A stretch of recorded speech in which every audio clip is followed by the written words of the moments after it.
I call the meeting to order. Roll call, please. Wilmsmeyer. Here. Cook, aye. Knogle. Aye. Curran. Aye.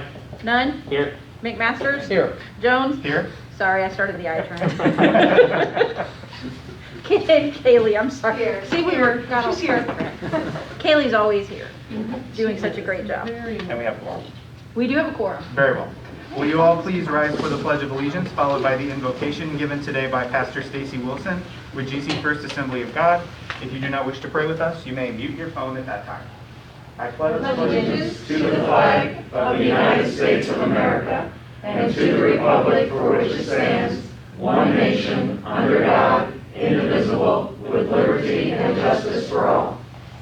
Lord, I thank you for this opportunity to pray over this board and the administration of our district and our families who have students who are here and represented in the schools. Lord, I pray that you would give them wisdom and guide them in all things as they set out to make the best plans possible for our community. In your name we pray. Amen. Amen.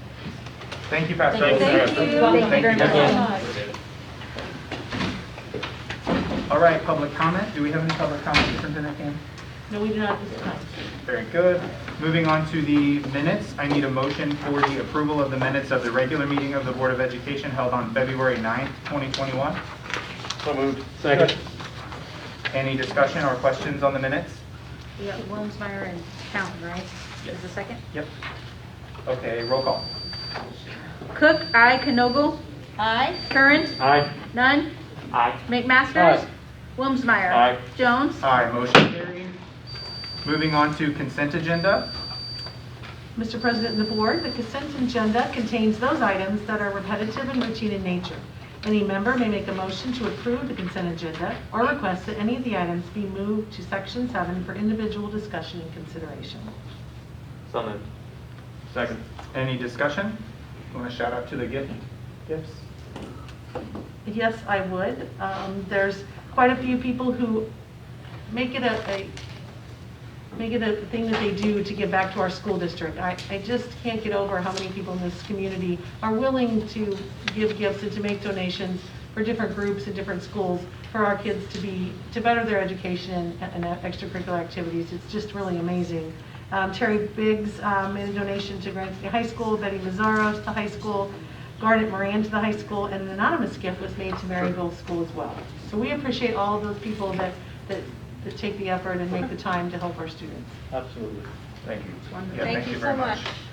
Alrighty, roll call, please. Knogle. Aye. Curran. Aye. Nunn. Aye. McMasters. Aye. Wilmsmeyer. Aye. Cook, aye. Jones. Aye, motion carried. Recommendations and communications, human resources, item A, leaves of absence. I'm a little slow here. Mr. President of the Board, it is recommended that the following leaves of absence be approved. Emily Perkins, occupational therapy assistant, effective 4/9/21 to 7/2/21. So moved. Second. Any discussion? Roll call. Sorry. I'm on the wrong page. Apologize. Curran. Aye. Nunn. Aye. McMasters. Aye. Wilmsmeyer. Aye. Cook, aye. Knogle. Aye. Jones. Aye, motion carried. Item B, extracurricular recommendations for Granite City High School for the 2020-2021 school year. Mr. President of the Board, you have received detailed information below about this item. The administration is prepared to make recommendations or hold for discussion in executive session. The high school administration is recommending the following extracurricular recommendations for the 2021 school year. Winnell Goodwin, assistant football coach, Jeff Hayes, guidance department head, and Melissa Kimball, play 3 director. So moved. Second. Any discussion? Roll call. Nunn. Aye. McMasters. Aye. Wilmsmeyer. Aye. Cook, aye. Knogle. Aye. Curran. Aye. And Jones. Aye, motion carried. Item C, extracurricular recommendations for Coolidge Junior High School for the 2020-2021 school year. Mr. President and the Board, you have received detailed information below about this item. The administration is prepared to make recommendations or hold for discussion in executive session. The Coolidge Junior High School administration is recommending the following extracurricular recommendations for the 2021 school year. Mr. Justin Warren, assistant girls volleyball coach. So moved. Second. Any discussion? Questions? Okay, roll call. McMasters. Aye. And Wilmsmeyer. Aye. Cook, aye. Kanogle? Aye. Curran? Aye. None? Aye. Jones? Aye, motion carried. Item D, the employment of one fifth grade special education teacher at Grigsby Intermediate School for the 2021-2022 school year.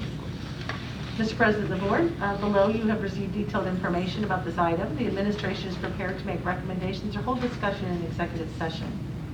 Due to Amy Bailey's moving to Wilson, the Tier 1 committee, consisting of Don Stratton, Jody Batson, and Nicole Jordan, recommended the following candidates for a Tier 2 interview with Jim Parker, Mickey Watkins, and Don Stratton.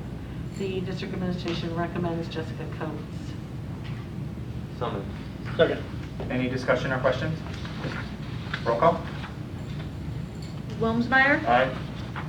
Cook, aye. Kanogle? Aye. Curran? Aye. None? Aye. McMasters? Aye. And Jones? Aye, motion carried. I should have recommended.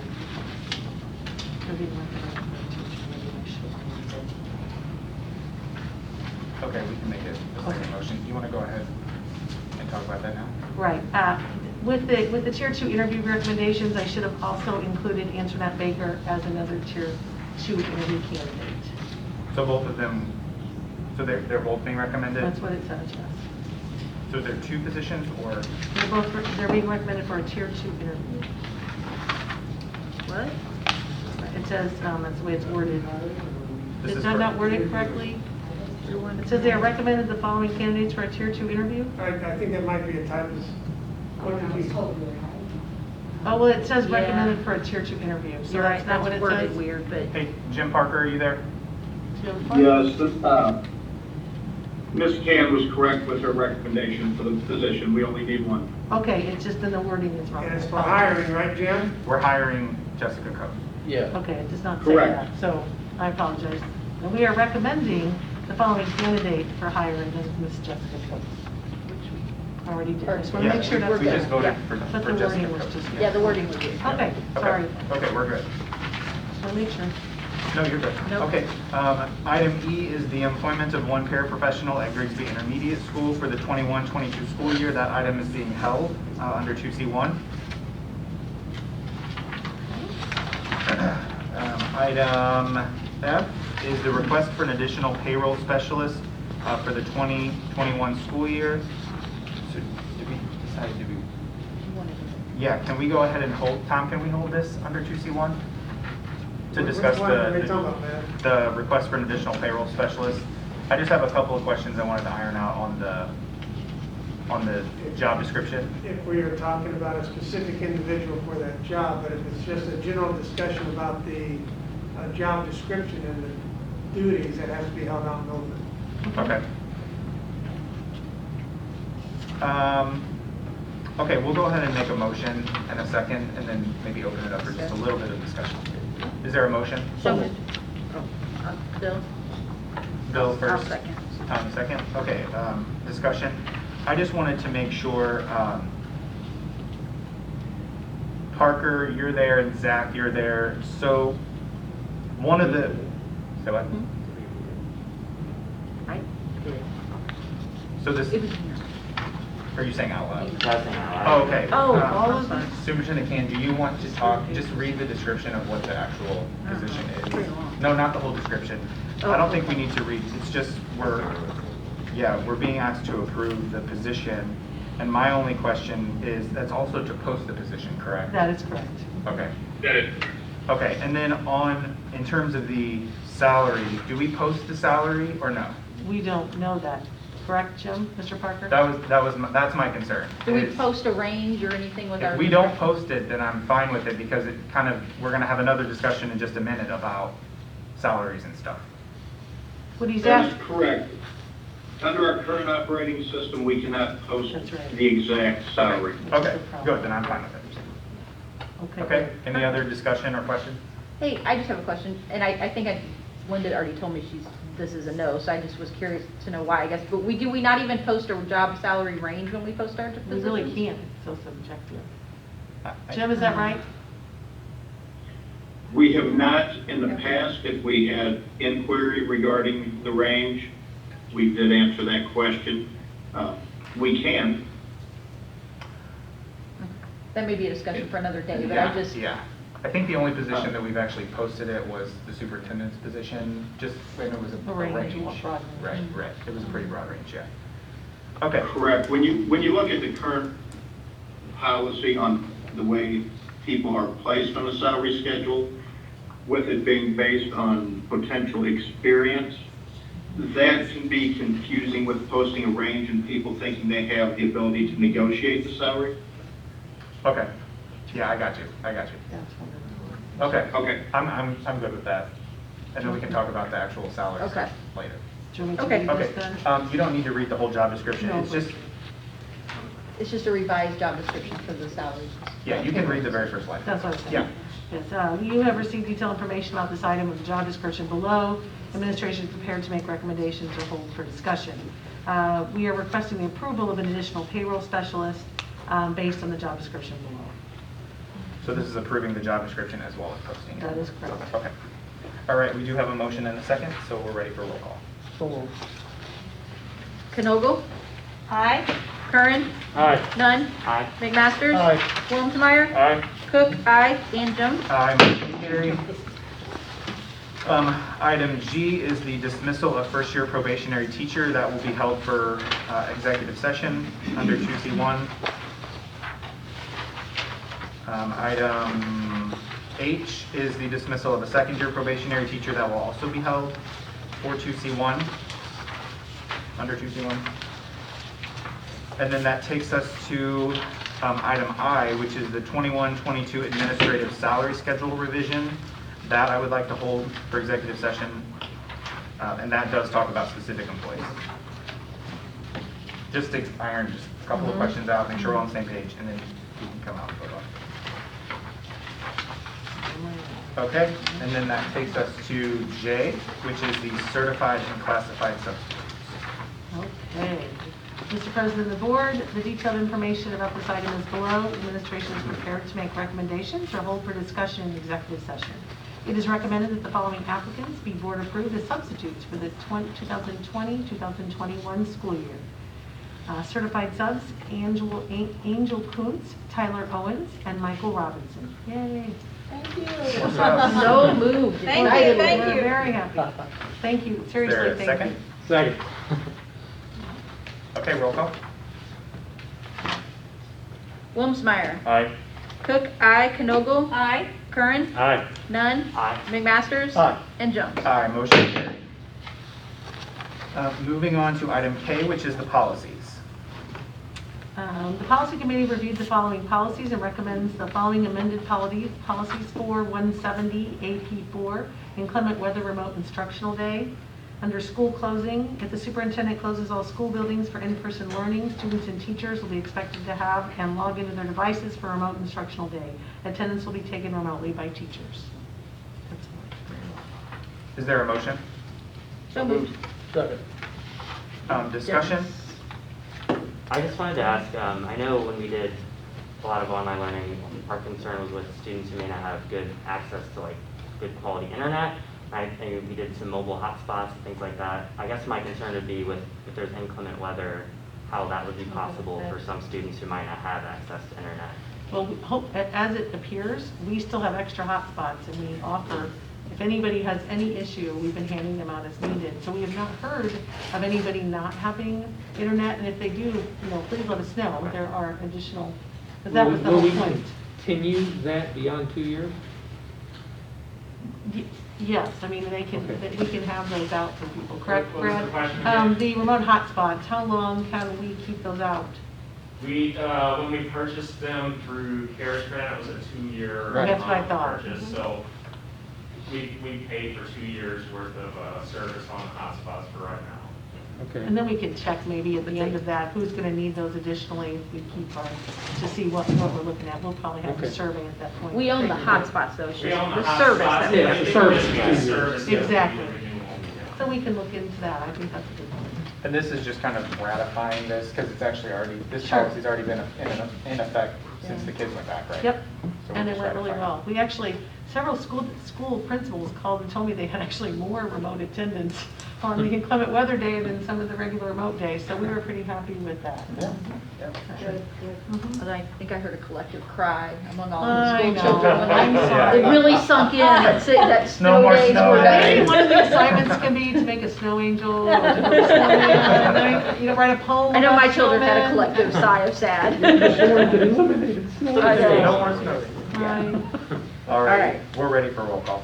Wilmsmeyer. Aye. Cook, aye. Knogle. Aye. Curran. Aye. Nunn. Aye. McMasters. Aye. And Jones. Aye, motion carries. All right, there is no old business, so we'll move on to new business. Item A is Chromebook purchase with the CARES Act Digital Relief Grant funding. Okay, Mr. President of the Board, authorization is requested to purchase 540 Chromebooks for students with the CARES Act Digital Relief. It's the second ESSER CARES Act for digital purposes only grant funds. The new devices will be used to replace Chromebooks that are at the end of their useful life. Due to the availability and supply chain delays, the devices could take 8 to 16 weeks to arrive after the order is placed. The selected vendor, CDWG, is in bold below for the quoted prices. We had 4 attempts at quotes. Chuck Burra, $336 a piece. CDWG, $308.50 a piece. SHI, $355.34, and Utilitra did not provide a quote. The price above does include the device Chrome license or your accidental damage warranty as well. Note that to get devices to K-12, we did have to utilize some of the ones that had been used longer in the buildings to make sure every student had one. So these are to replace those ones that are just, at the end of their life, so to say. And just to reiterate, this is all grant money. All grant money. We applied for this. That is specifically for Digital. this technology. And I was just going to ask too, and you're saying that the kindergarten probably is the ones that have gotten those other lower end. Brad, you want to speak more first and second, maybe? Actually, the first grade students did get the lower quality devices, the way that things just worked out. So the kindergarten ones are actually a little bit newer than the first grade and fifth grade devices. And we are looking at maybe doing some different things with the kindergartners Yep. next year as well as far as devices, depending on what grant money I can get. I do need a motion and a second. So moved. Second. Okay. That was like saying. All right, we're gonna go with none, because I got the last one current. Any other discussion or questions, you guys? Anybody? All righty, roll call. Knogle. Aye. Curran. Aye. Nunn. Aye. McMasters. Aye. Wilmsmeyer. Aye. Cook, aye. And Jones. Aye, motion carried. Item B is the Coolidge Junior High School roof bid 07-21. Mr. President, the board, below were the tabulation of the Coolidge roof bid, number 0721. The following is a tabulation of bids for the roof at Coolidge Junior High School. We are recommending Beatty Roofing to complete this project with RMT Inc. as a project manager. The 3 quotes are Glance Roofing, $728,005. Beatty Roofing, $840,686. Care Brothers, $956, and $956,450. Board approval to award the bid to Beatty Roofing, Inc. is respectively requested. So moved. Second. Discussion, questions? Okay, roll call. Curran. Aye. Nunn. Aye. McMasters. Aye. Wilmsmeyer. Aye. Cook, aye. Knogle. Aye. And Jones. Aye, motion carried. Item C, contractual audiological services. Mr. President of the Board, in order to be compliant with federal and state mandates with regard to IEP services, I am requesting that we enter into a contract with Region 3 Special Education Cooperative to provide audiological services. Contractual audiological services had previously been approved and provided by Anderson Hospital. They have indicated they are no longer willing to provide audiological services, and they have ended their relationship with the Southwestern group of schools that were under their auspices prior. Services through Anderson Hospital are scheduled to end as of February 28, 2021. These services will be charged to the IDEA Part B grant. Just know we did have conversation about this. I did talk to someone, Anderson, our special ed director, Nikki Watkins, worked on this too, and we actually, I think it will be better to have us under the Region 3 Special Education Services, audiological services, hearing tests for students. So I think this will work out well. Approval is recommended. Is there a motion? So moved. Second. Any discussion or questions? Okay, roll call.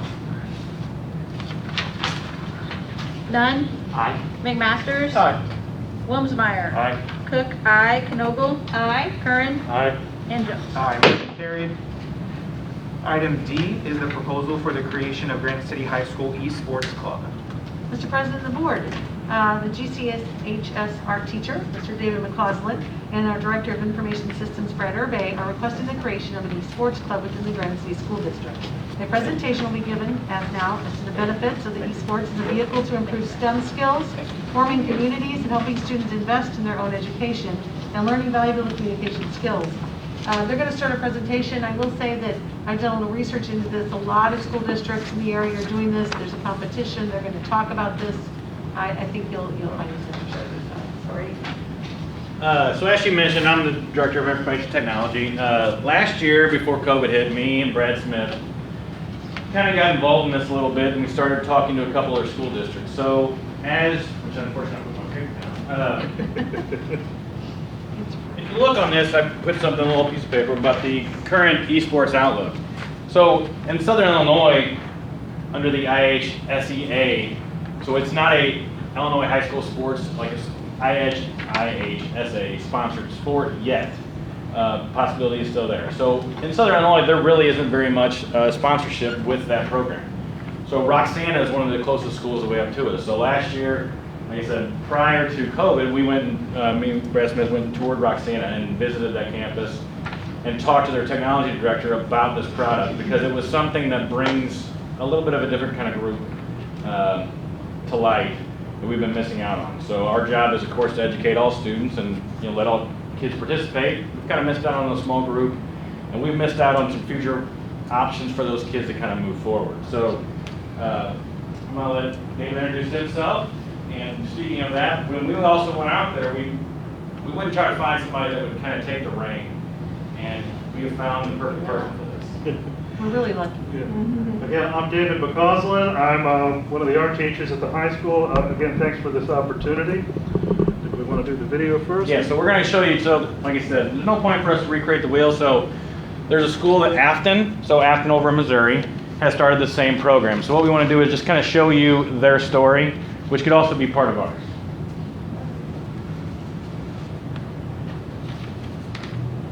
Hey, Chris, is this being shared? Or can There's no volume. Yeah, can the public see this? yeah, Sound, huh?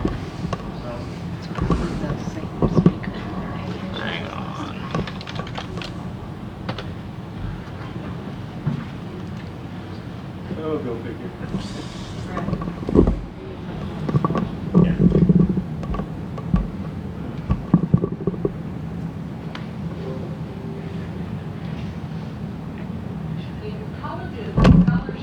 And the sport is rising in popularity quickly.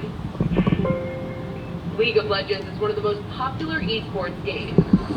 This year, more people tuned in to watch the League of Legends World Championship game than Super Bowl 50 when the Chiefs took on the 49ers. I don't think adults really realize how big it is. It's a multi-billion-dollar industry. Adam Jasensky is the Director of Technology for the Afton School District. 2 years ago, the high school started an esports club with 5 students.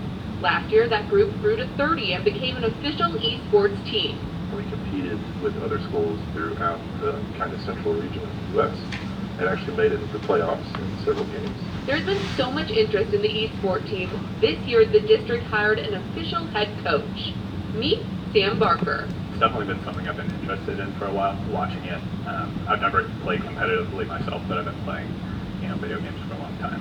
And I've definitely been interested in the esports and how it's growing academically. Sam and Adam both say that esports are a way to engage students who aren't necessarily involved in other sports programs and give them a sense of camaraderie. The games we play, even though they're on a computer, they still have the same levels of sportsmanship that your football programs and basketball programs have. Still teamwork and strategy. Strategy is huge in esports, and there are also other skills that students build that they can take outside of gaming. Those critical thinking skills are definitely going to be developed.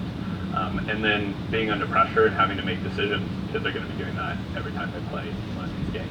And if a student wants to take gaming past high school, over 150 colleges have esports teams. Maryville has a very successful esports team. They have a huge program and have been incredibly successful. Most colleges now have college-level esports teams and actively recruit high school students and offer scholarships. The Esport Missouri League that Afton will be competing in starts next month. Reporting, I'm Catherine Haswell.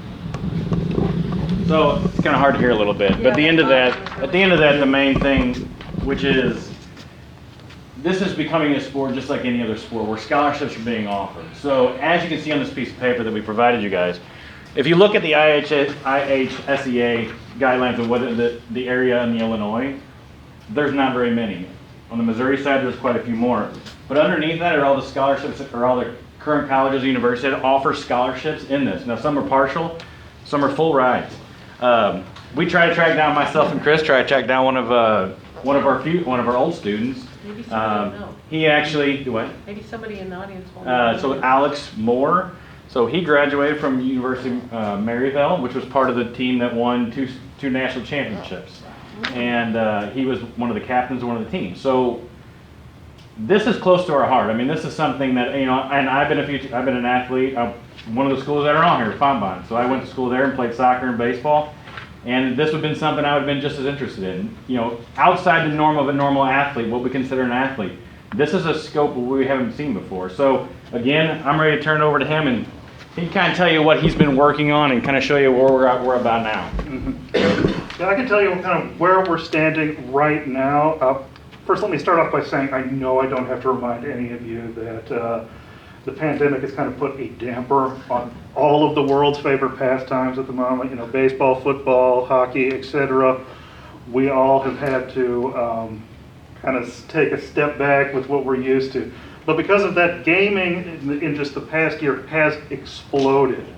Just this year, 2020, the gaming industry finally grew larger to outgross both film and sports industry entirely. Now, even before that, it was enough so that if you excluded football, it would knock those two out. But this year, it finally took out football as well. So the industry is much larger than I think some people think. Now, and because of that, video games have since evolved to become a more competitive sport.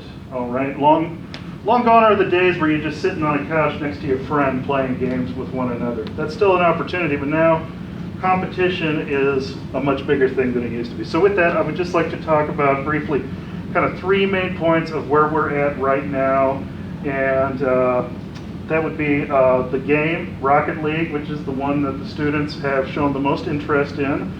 2, Play Versus, which is the kind of group and program that we wish to work with. And then 3, benefits for the students as well as opportunities for the future.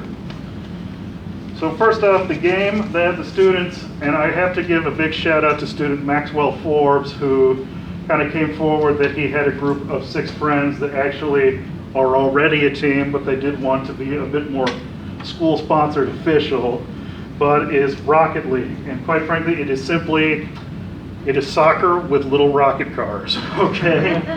So it is a popular free game that can be played on all platforms, cross-play. Now what that means is, let's say Talon has an Xbox, but Dennis has a PlayStation. Well, now they can play together across the internet. It's not so much the days where, Nintendo and Sega, oh, you can't play together. Now you can. And that's one of the ways that's been benefiting us, is that, we have all these students with all these different devices. Even though we are separate, we can still play together no matter what. All right? And as I said, it is based on soccer, and with that comes all of the normal things you have to teach with soccer: teamwork, communication, strategy, social skills. We just do have to take out that physicality component, though. And I do have to say, I have personal experience now with this game, having played it through, I'm also in charge of Hobby Club with the Hobby Club students. This is a wonderful game for all ages. It's an E-rated game, so G for general audiences. If they've seen the old Looney Tunes cartoons, they've seen worse than what's in this. So Now, speaking of the next topic, though, is Play Versus. Now, Play Versus is both a group and a program platform. And Play Versus is also what Maxwell Forbes kind of introduced me to. He made mention of this, and I have been on a few webinars with them and really gotten to know the people behind this program. It oversees the scheduling and arrangement of matches for different leagues, and it also keeps track of player and game stats. Now, I will say right now, it is not currently connected with IHSA. However, it is partnered with the National Federation of State High School Associations, which is the overarching body. And as of this week, it is now up to being 23 state associated, which was one more than it was last week. So they are adding states all the time. They were even in talks with IHSA, but naturally, COVID being the giant monkey wrench that it is, put a damper on those talks. So, and they are very professional. They even have their own code of conduct that students must follow in addition to the state's rules as well as the school's rules. You know, they take this very seriously. There is a cost component, however, but with this though, with what our team is interested in, Rocket League is free. And so with that, there's no cost component just yet. Now there may be opportunities in the future because there are students who are interested in the other games, but Play Versus takes charge over 5 games. Rocket League just being one of the 5. The others would be Madden Football, FIFA Soccer, League of Legends, and Smite. And I have come to find out by asking them what the cost component is for. It mostly entails for these other games like League of Legends and Smite. The cost component is to unlock everything for the player right then and there. Mostly this would be stuff that is out of pocket, the student would have to pay for if they're just playing for fun. But if they're going to play competitively under Play Versus, and we choose to have teams for that, then it unlocks it immediately for them, so then they don't have to buy everything piecemeal. All right, keeps it all on a fair playing field. All right, and again, those might be something for the future, but the current interest with the group of 6 young men we have is Rocket League, and I just want to stress that enough. And then lastly, I do want to talk about benefits and future potential. This is allowing social interaction that students have definitely been missing while we've been distancing. Again, as I said, video games have exploded this past year because it's been allowing that social interaction. It is also a team sport which promotes the previously mentioned skills for soccer, as well as opportunities for soccer, for scholarships and competing in college as well. As we know, Maryville University has their own college team. It also has opportunities, however, to bring in other disciplines for the school. For example, other schools have formed their own YouTube channels using their esports teams' footage as the topic for the YouTube channel.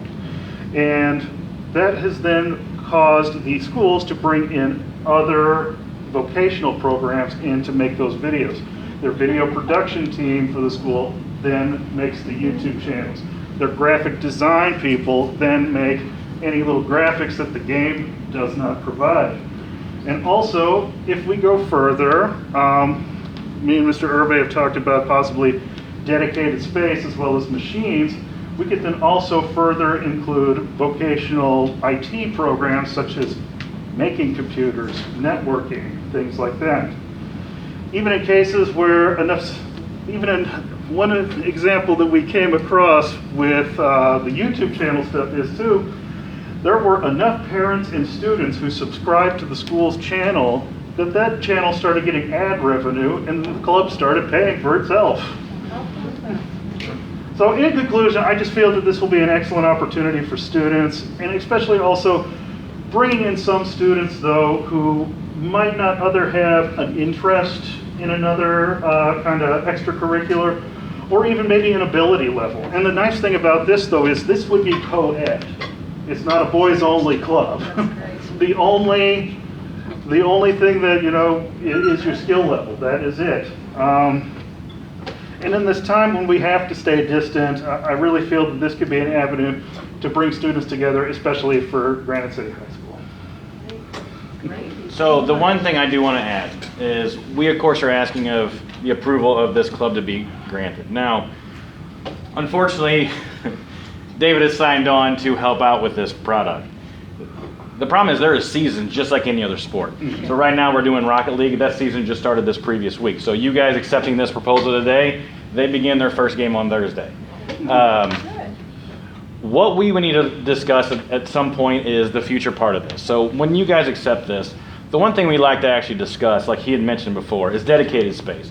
At some point, we would like to have a hub for people like that to go and sit, hang out, and enjoy this. Because not only is he part of the video game or the esports club, the hobby club.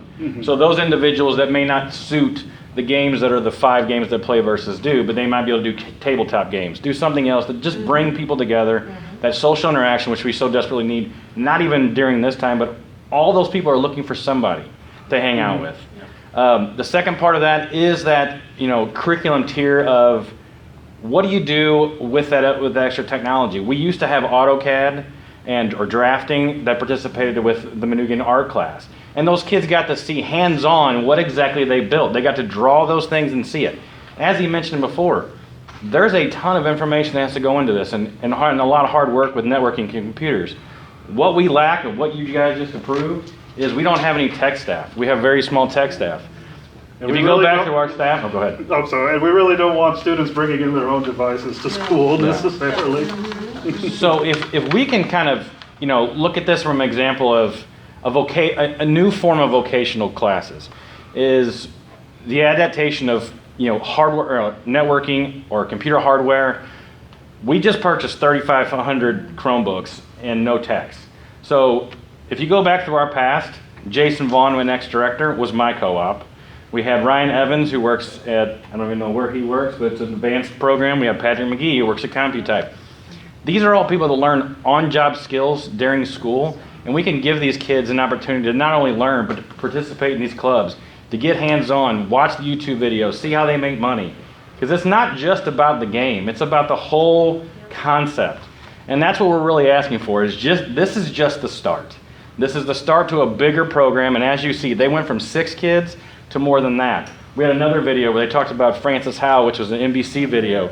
They went from 6 to 60, and they got over $400,000 in scholarship money. Because as you see, we're one of the few schools that are able to participate in this. So get on board now, and we can give these kids another opportunity for scholarships that we normally wouldn't have been able to give. And it would be a chance for us to start up and get in early on things. Actually, just yesterday, St. Louis Post-Dispatch posted an article about Decatur, Champaign, Urbana, and Normal, Illinois, all forming a league as well.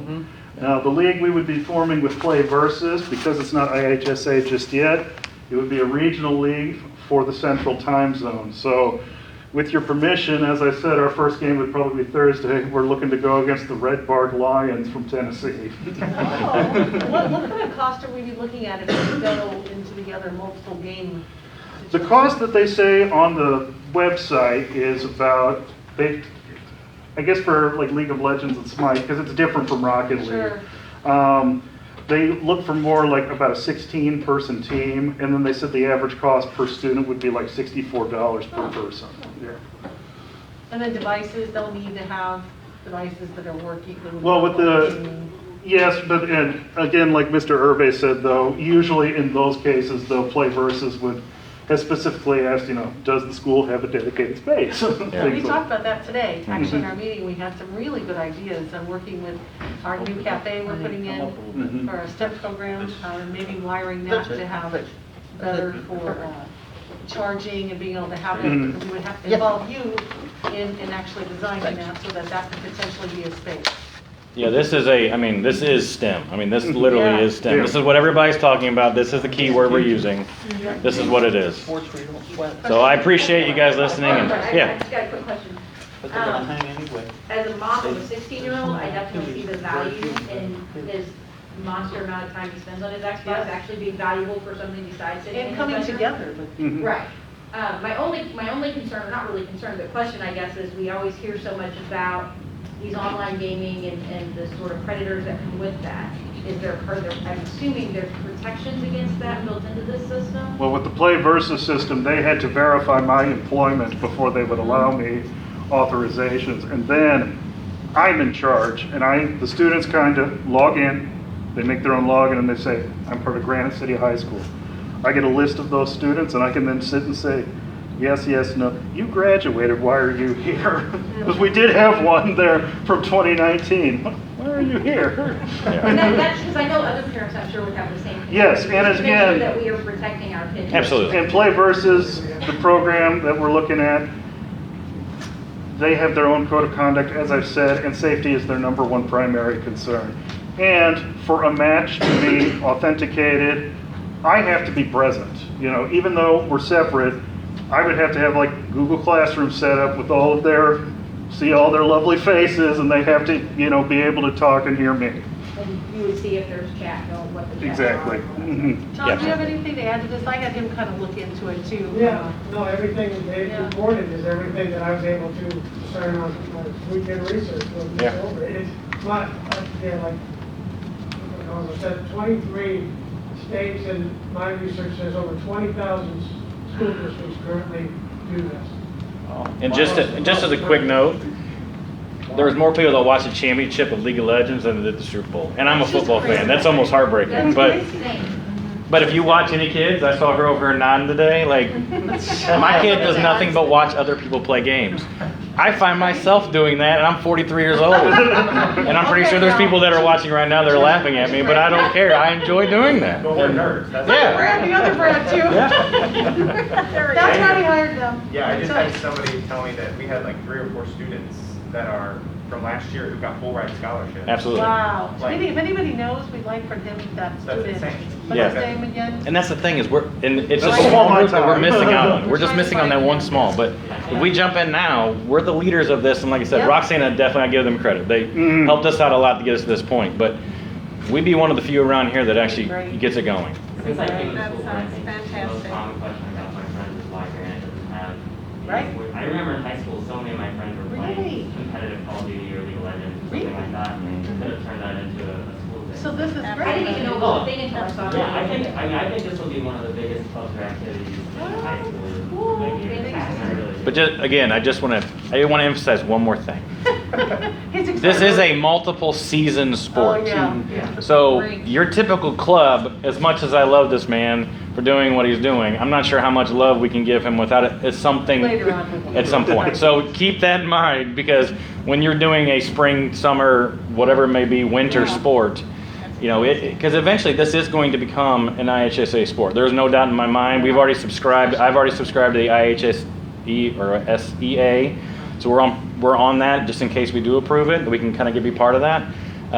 So we're ready. We're just waiting on you guys. So thank you. I would strongly suggest that as soon as we approve this, especially because you'll have a significant amount of new people, that you guys set a date and come back and tell the new board kind of what happened, what your Oh, numbers are, definitely. that kind of stuff, which will help. Absolutely. And that's why we're gonna trial with a Rocket League. So it's a small group of Friday kids. update on Thursday.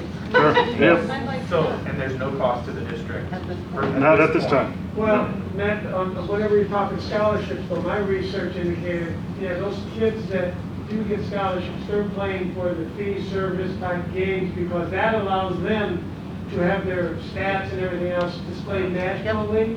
And then that's where your college recruiters can then log on and see who's really are your top players. So it's something that. So this you can dip your toe in, but we need to expand into the other. Right, this would be our. Possibly, but from my talks with the people at Play Versus, the woman even said, like, look, I worked in retail for probably about 20 years before I got this job. I'll tell you a good deal. The Rocket League stuff, though, since the game itself is free, we have to treat everything else that goes associated with it as being free of cost. Right. So, okay, well, I see no good deal when I see it. So Thursday, for example, Yeah. are they going to be playing like basically on their own console since it's a Thursday? Yes, event? because it is, we are working remote. We will be setting up a private lobby, and then I've already been in contact with the coach from the high school in Tennessee. So, you know, us GCHS Warriors got to beat these Bravo Lions. All right. We'll we'll look forward to an update. All right. Yeah. All right, well, thank you. Great job. Mhm. Thank you Thank guys. you so much. Thank you. No problem. So we do need a motion and a second, I still believe, for this? Yes. Okay, we have a motion and a second. Any other comments or thoughts? Actually, I'd like to add something. Sure. I know Maxwell Forbes. He's a good friend of mine. Mr. Curran, Mrs. Knoble, Mrs. Can, you guys visited robotics a couple of weeks ago. He's our head builder. You guys saw him. He talked to you guys about CAD, about the new processes we've done over the past few years. He's a very advocated student. He's currently a junior, and anytime we talk about robotics on Discord, for example, and we talk about it almost every night, anything he doesn't talk about with robotics is about esports. He's been wanting this club for the past year. He's been trying to look at all the research for it.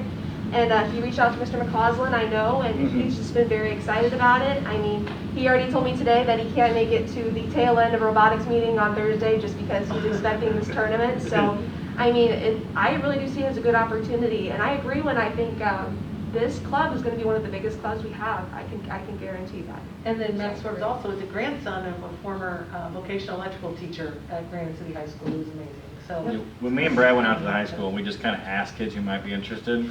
It was funny. You had a bunch of kids whose hands went up, and then other ones went. You know, it was one of those ones where I don't know, man. But I mean, honestly, if we get if you get a chance, go out and look at these places, like these even high schools. The spaces they make them so neat and so welcoming. It is just something that brings kids in. So Anytime you can get students to find a place they belong, absolutely. it increases their desire to be here. And instead of playing alone in the basement or something, they're actually they're cooperating, they're socializing, they're developing friendships. I think They're not cussing at their Xbox. They're That's like, true. they're actually like, And as my mama used to always say, when I was playing in the basement with my friends, I at least always knew where you were. Oh, that's a good point. It's true. Well, thank you again. We really appreciate it. Thanks, Thank you for heading it up. yeah, thank you. I made the motion and Zach made the second. All right, any other comments? Roll call? McMasters? As soon as they ask the guest. Yeah. Wilmsmeyer? Aye. Cook? Aye. Knogle? Aye. Curran? Aye. Nunn? Aye. Jones? Aye, motion carried. Thank you, gentlemen. Thank you guys very Good much. job. Thank you so Thank you. much. Don't forget, we got to know what happened Thursday. I'll send it out Friday morning. Thank you. All right, that takes us to the reports and other communications section of the meeting. Item A is our student board member advisor report from Yes. Kaylee McKenzie. I'm excited to introduce her. She's got some great stuff to provide us today, so I'm going to hand it over to her. She has a PowerPoint, I believe. Will that be Yes, I do. put out to audience? Yeah, Ken, did you bring yours back in or do you need it? No, I haven't. Will that be to, and then do you want to put the Facebook on that or on Kaylee, or how do you guys want to do it?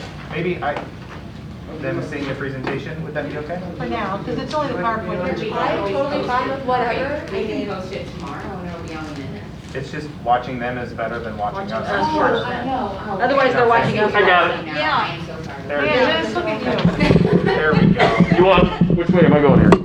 Oh, you might be able to do both. Might be able to get both here. I'll do that. There we go.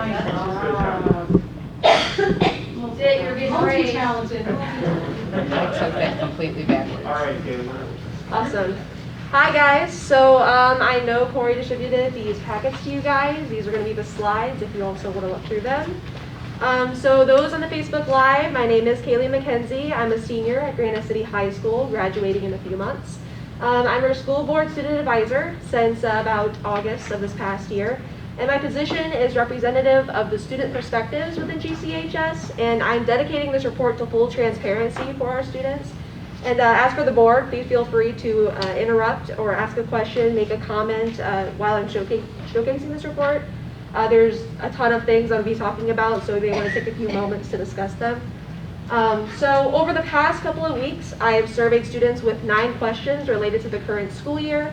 This survey was taking place on Google Forms, and students' responses remained anonymous unless otherwise indicated within their responses. The principal of GCHS, Mr. Depew, actually issued a school-wide email with the included survey last Thursday, which resulted in a magnitude of responses 8 times as many as I had previously had.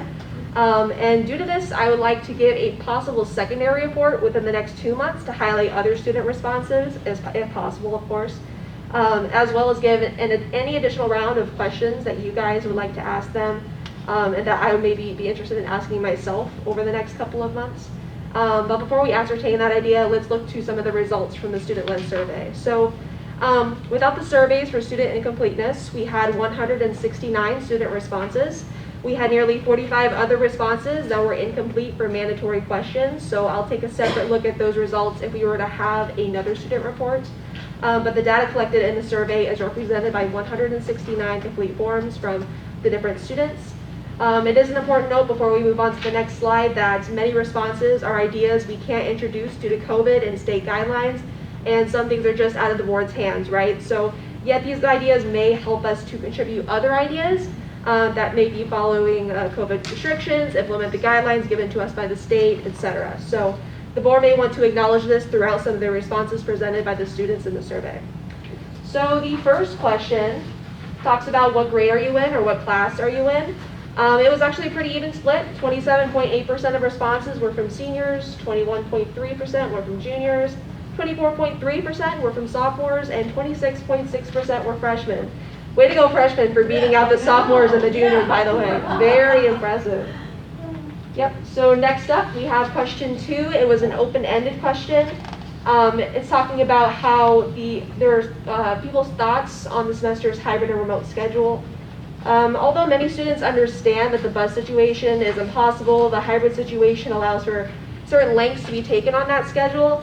They want to talk about their own responses. So overwhelmingly, students thought the schedule was okay, better than last year's overall.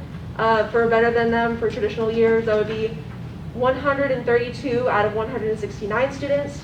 And I also subjugated the responses into 2 other categories. As you can see, it's too early, or I don't like it because, and then there are some of the responses.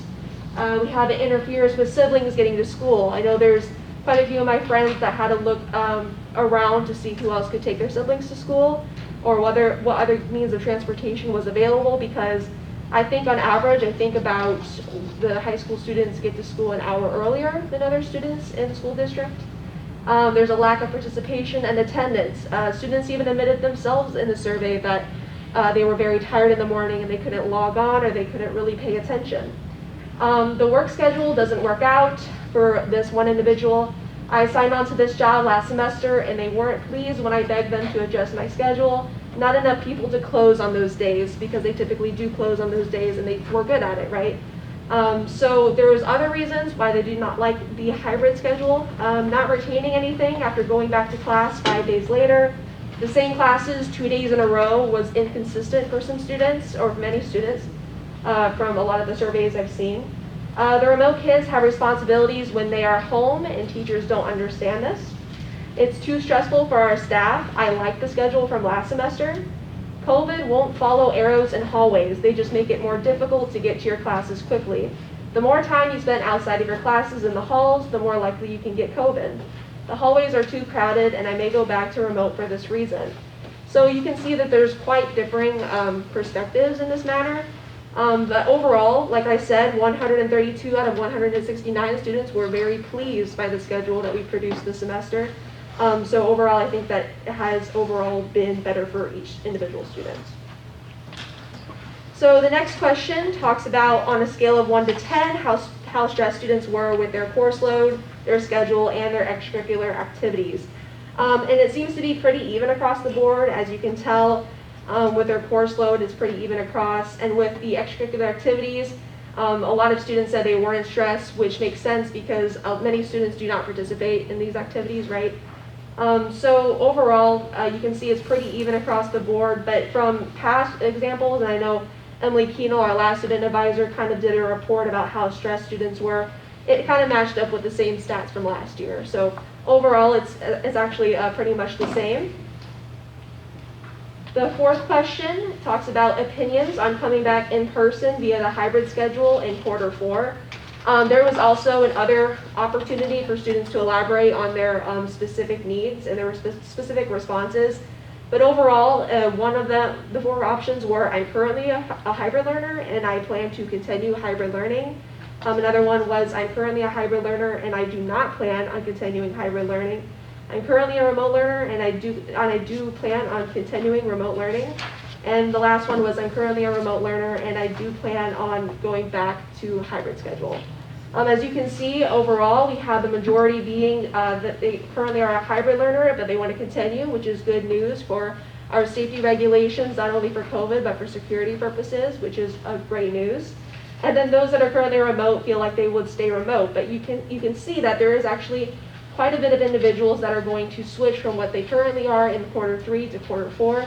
I would believe that's about 10% of individuals, and because of this, we can see that these individuals may want to partake into the opportunities of what other schedules allow. So, for example, if you are currently a remote learner, you've heard from your friends that the hybrid learning schedule is honestly not that bad, and the teachers may be more interactive with you in the classroom, so they want to switch to hybrid learning. Or the opposite, some hybrid learners really did like the hybrid schedule, but I know there was a couple of responses that indicated that they just weren't able to continue the hybrid schedule due to work schedules. So I know there's many different reasons and purposes, but overall I think students, a majority of the time do like their schedule. As you can see, there's a huge majority of people keeping with their schedule. So okay, leave it green real quick, that's the remote wanting to go hybrid.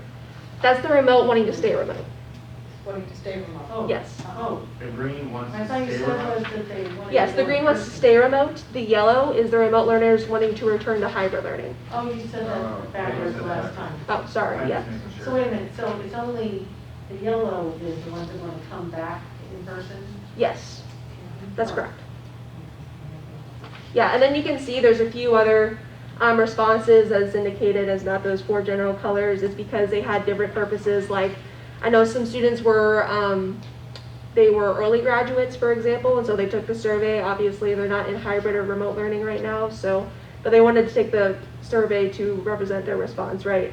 So there are various circumstances, but as you can see, I think the majority is going to be keeping with their schedule, about 85% of them. So that's the overall opinion.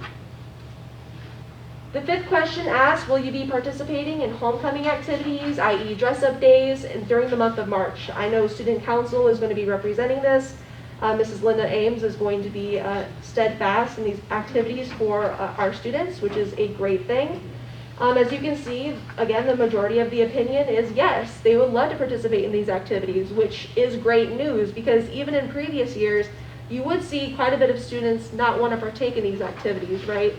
So it's honestly great news that 129 out of 169 students really want to participate in these activities.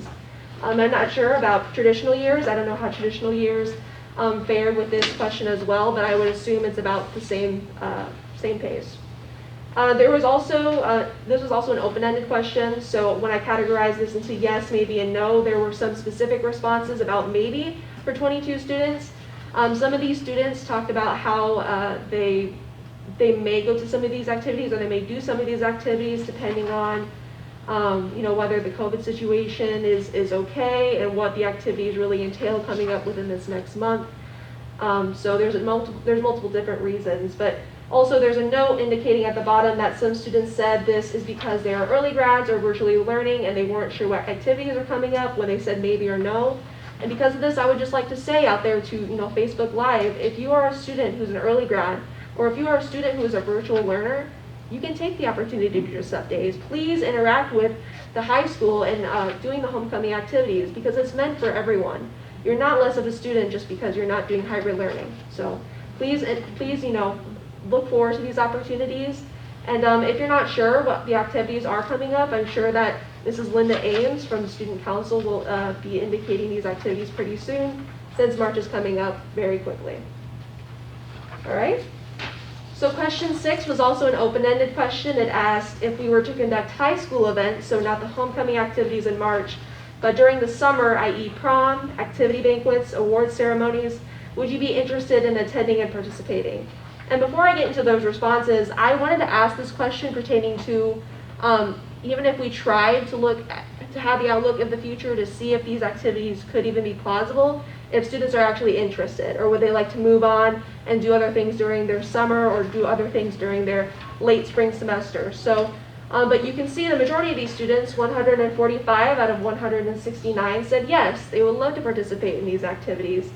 Some said maybe, but note at the bottom, many answers were from every category discussed that they would only attend certain events if there were COVID safety precautions in lower cases. Obviously, the board will make sure of that as well, but they did take that into consideration for their answer.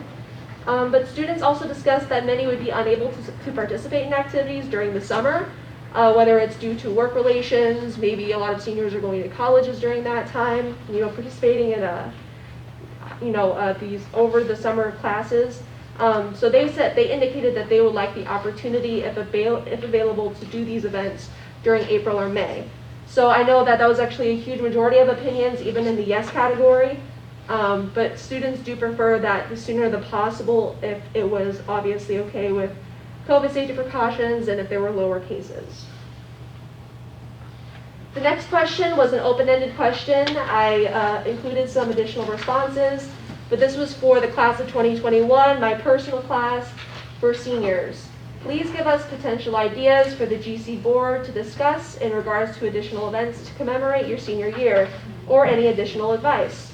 So personally, in my background, I'd just like to say that a lot of students in my grade do feel that we haven't been represented as much as the class of 2020. I will say that for sure. Personally, when I have been to these board meetings, I know that there is a lot that goes on. You guys have a lot to deal with, especially with the differences in technology and applicable grants that we may or may not be getting. And so we're really at a crossroads with all of the additional things we have to face. So, and I've actually, given this perspective to many of my friends, and they do agree that there are more pressing matters, but they would like some of these responses to be acknowledged. So the first response is that there could be a senior-only prom, possibly. I know that the juniors might feel differently, but if the same situation were to happen next year, then we could have a senior-only prom for them as well, right? So hopefully in the future, they could understand that purpose, but that student in particular just wanted a senior-only prom. And I think there were a couple of other responses that were similar, but not that many. So another one was give us a senior day. I'm not really sure what that said in particular, but I assume it's one of those senior skip days where we're able to, skip Zoom classes for a day and, go do something on our own. An in-person graduation, that was acknowledged by many, but of course, whether there's COVID safety regulations or something that the state provides, we can't obviously do that unless the state gives us the right to do so. Prom and May carousel, that was also a big one. The welcome back rally, even though, we're like 7 months into the year, kids really do enjoy the welcome back rally. We enjoy dressing up in our class colors, participating in, makeup and wigs and, classes, and it would just be amazing to do that once again, especially, just because we haven't had many opportunities to do many other events. Let us go to senior nights for the sports that are playing, and seniors only so that we cannot get COVID. I know that was also a huge response. Host a virtual hybrid event, possibly, or make a video discussing how rough this year has been or how we were successful through it. I know actually Granite High World, the students that are working on Granite High World videos, is trying to acknowledge this. So just to the students out there, if you're listening or eventually hear about this, I know those students are currently working on making those types of videos. Prom. Please do anything you can to make that happen. Social distancing might be difficult, but as long as masks are in use and there are hand sanitizers everywhere, I think it would be safe. With graduation as well on the football field, and space the chairs 6 feet apart across the football field. I have the capacity in the bleachers for my family to be a lot less than it was before. So once again, just indicating that they would like to have a traditional year. Obviously, if it's within the guidelines, I think we could possibly do that, but if we're not able to provide those guidelines, then we may just have to do something differently, like maybe something like we did last year. So, that could be an opportunity. There were some more questions related to this question for the seniors. I think that last year's graduation was a great success, but I think you may be able to figure out a way to hold a traditional ceremony by social distancing and for everyone and limiting how many family members can attend. Then again, things are changing every day and things can be a lot better by that time to come. The WWT Raceway in Madison for graduation, there was a couple different responses about this. I would like all of my family and friends to see me graduate, and I'm sure the racetrack would consider our situation this year. I guess they were saying that in terms of payment for the raceway. I think they were concerned that maybe we'd have to pay for it, but I guess they were saying that they would consider our situation, and they would provide it for charity work. I think we need to do what we did last year for seniors, where they got gifts from teachers and random packages, and then the next response goes on to the Adopt a Senior idea, which I think the previous response ascertained to. So we can definitely do something like that, I feel like, especially since last year that was, I know that was a Facebook group that was made online, and I think there were just, anonymous people saying, hey, I'd like to send you something, and it was just a very pleasing experience. I know a lot of my friends did receive something, and it was anything from food baskets to DVD movies. It was a great experience for them, and maybe we could do that this year. A senior send-off in some type of way, just make sure the seniors feel celebrated. Signs in our yards would be cool, like how the class of 2020 had it. To be truthful, I think the lack of recognition for the senior class this year, and then they go on to talk about how for lack of a better expression, we're going to be seeing how the senior class should be more represented.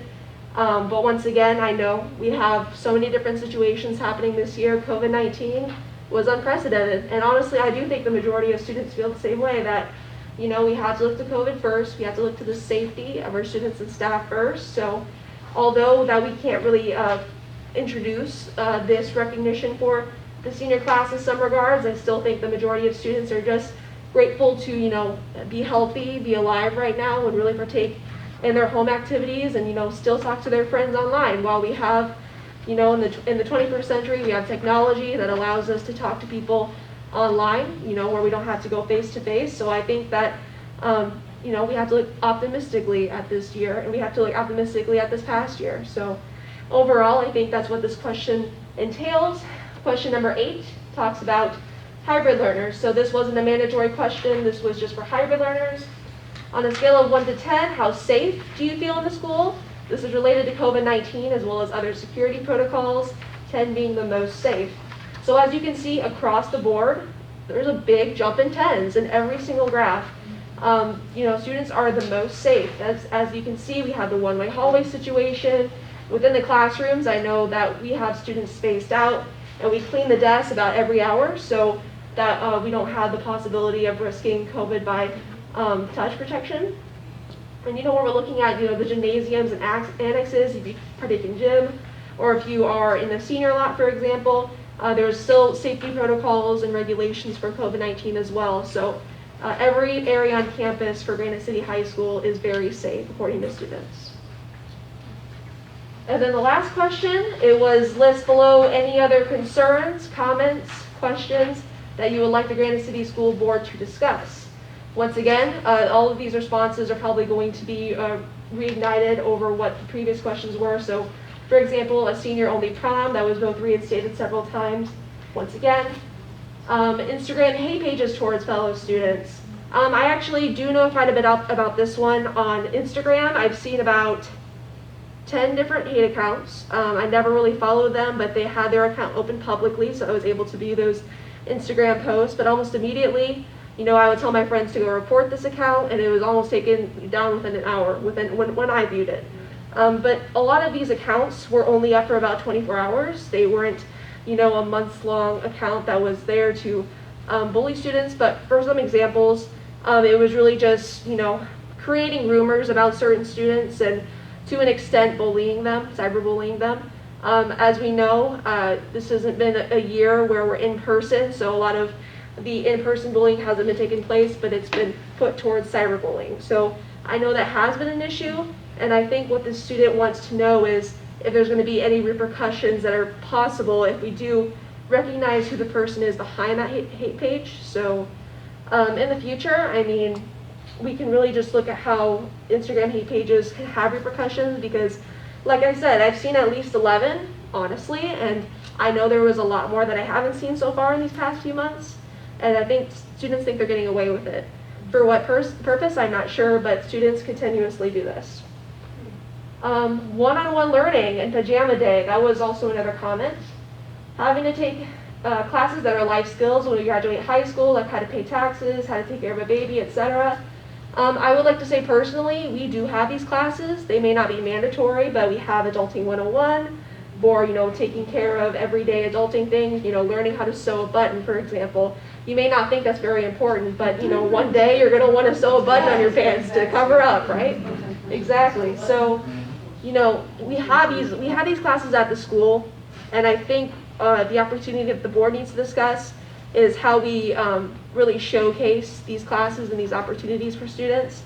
I know that since they're not mandatory, a lot of students don't hear them because they just want to, move on, take those easy classes. But if they do want to learn those life skills that a lot of students are asking for, there is that availability at the high school. We have business accounting to learn how to pay taxes and learn liabilities and assets. We have, which I'm currently taking right now actually, we have Adulting 101 to take care of a baby, etc. I know they just re-implemented the foods class for this year, and although COVID happened, I know it's going to be eminent in the future. So obviously these students can take that class as well. Teachers won't respond to my emails, and overall there is a lack of communication. Once again, there was just a variety of responses in relation to how there's a lack of communication, which I think is a very important topic for today. Clean the whole desk, not just the whole desktop. Some teachers aren't doing this. But once again, we can see that every other hour, teachers do clean the desk. And we haven't had any COVID cases reported. And overall, we did see a huge increase in the amount of safety that each student felt was provided for them. So we think overall this is still a great thing that we're doing for hybrid learning. This year really sucks for all the seniors. There are ways that we can make it more special for the seniors. So, you could look to the previous, the 2 questions ago, question number 7, about possible opportunities for these seniors. The Chromebooks we were supplied with for remote learning are far too slow to use long term.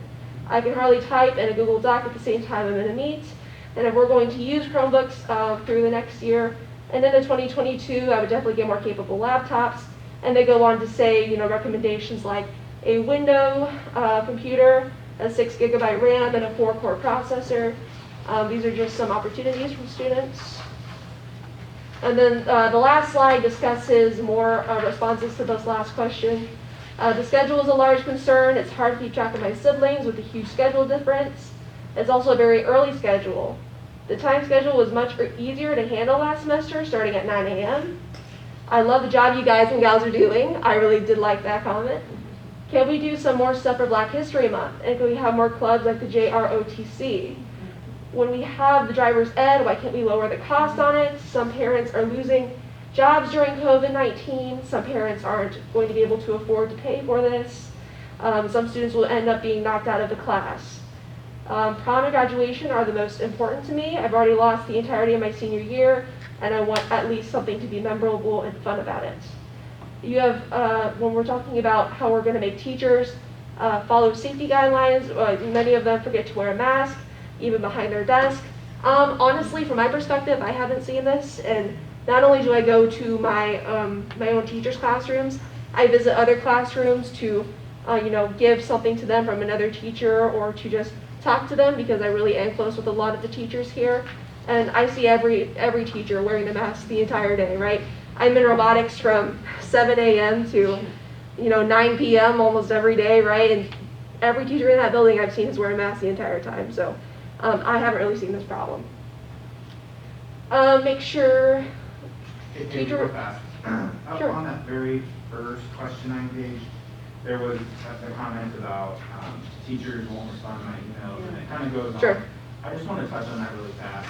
So, if there are students who have mental health concerns, I personally feel like there's always a teacher or a guidance counselor or an administrator or a cafeteria worker or a board member who will listen to students. Like Peers, right, everybody. You know what? So if the student who wrote that is listening, because it's anonymous and we don't know, just feel free to email me.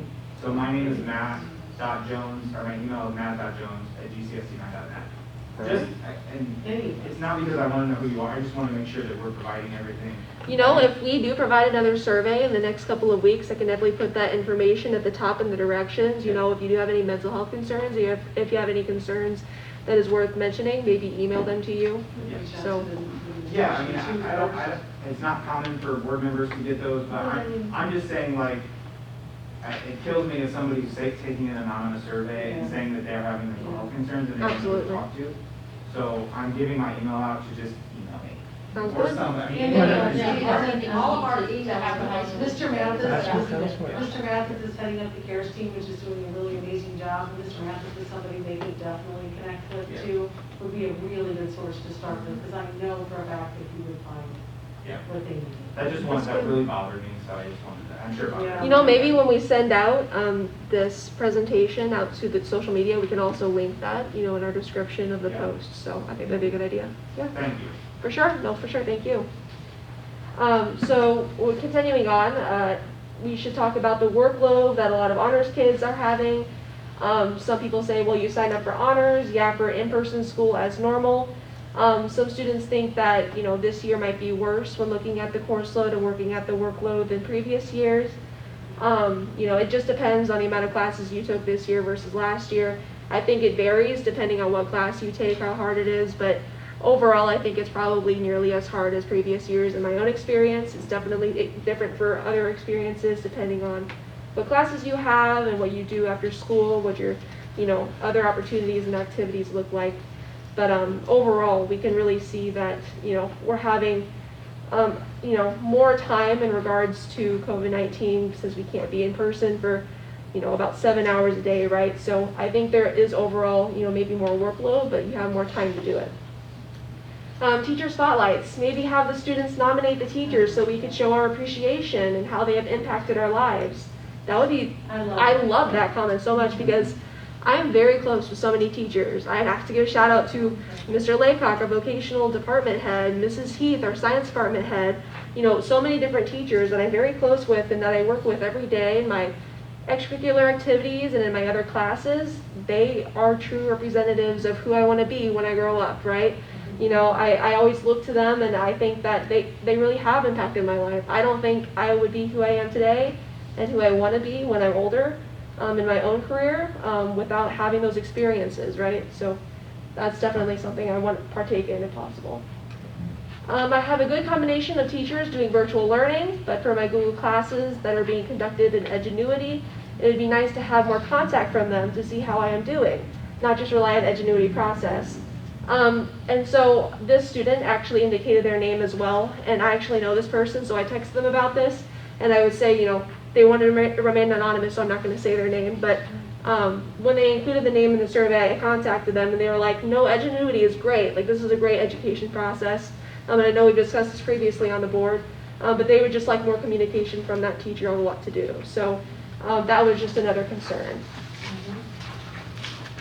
All right, that's about it, but I'm just going to talk about a couple of other things. So, you know, not only in conclusion, but I'd like to talk about a possible secondary report, but in conclusion, students understand that the health and safety of our students and staff come first, but they would like to see more done related to their potential events and individual needs met. Many have documented their mental health decline, as we've already talked about. The motivation significantly decreased with no optimistic outlook for the future, and they would like more answers.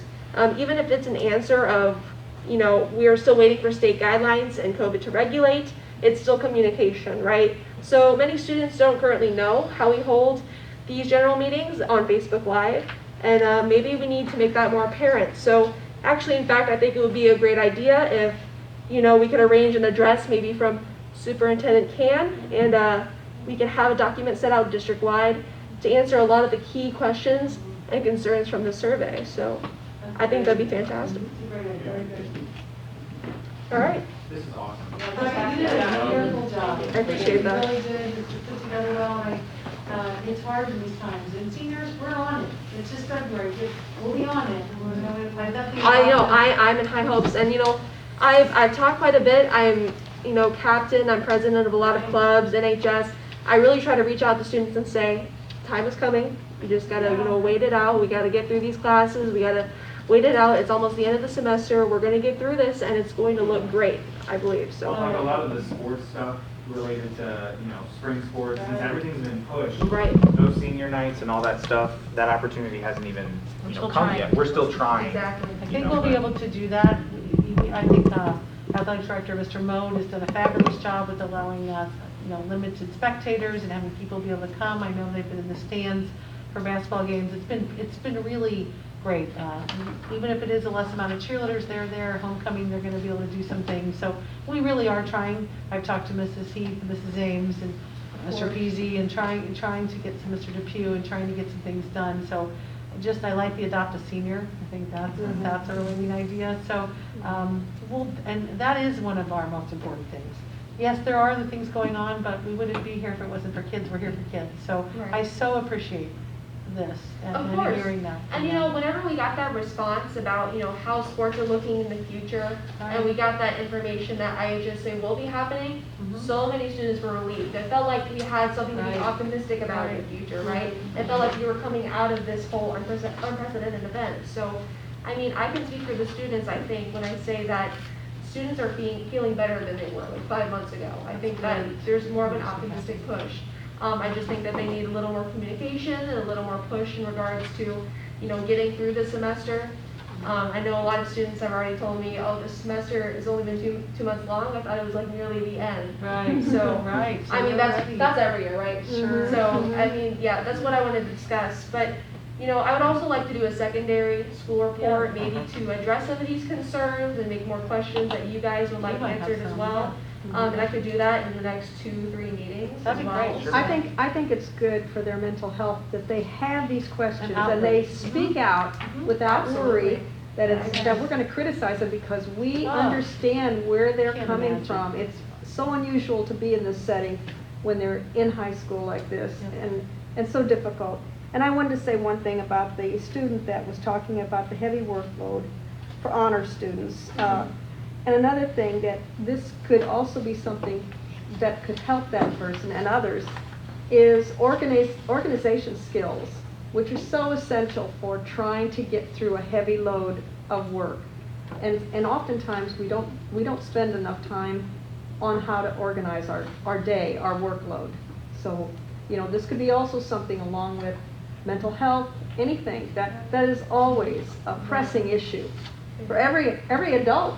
Yeah. As well. Especially during COVID. Especially during the- Hey Stephanie, Mhm. would it be possible for Mr. Mathis or someone to send out an email with, like, this is who you would contact if you want to talk Yeah. to someone In about a addition to mental that health too, issue? we have, we just purchased for the district the Rethink Ed program, which is all social emotionally based for all age groups. In fact, I think it does an excellent job actually for the first time for high school, secondary groups. They have videos that are peer related. I think that could be made available now that we've purchased that. Ms. Navachis-Converna might know a little more about that, but we could get something out, I think, to address many of those issues, I think, to the students, junior high and high school.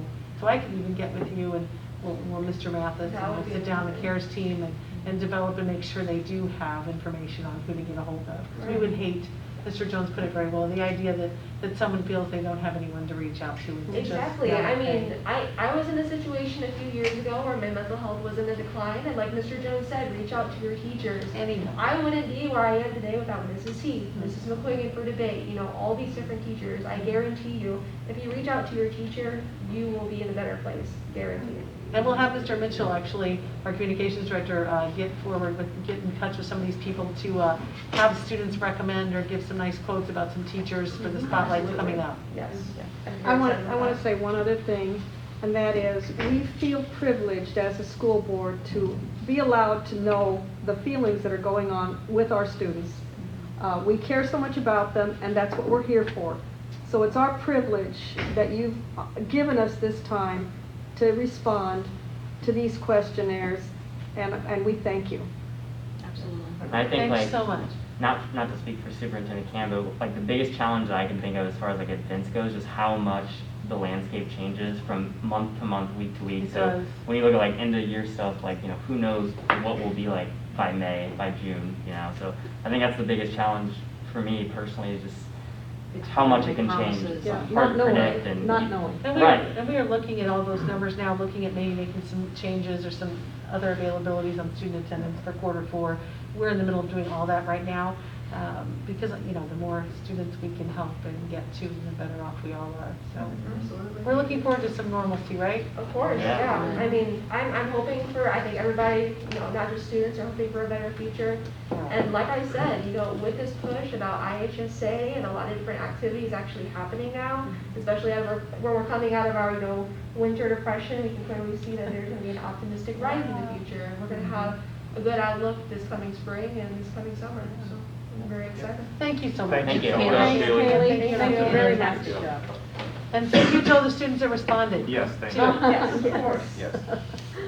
Alrighty, the last item on our open agenda is item B, which is the Freedom of Information Act request.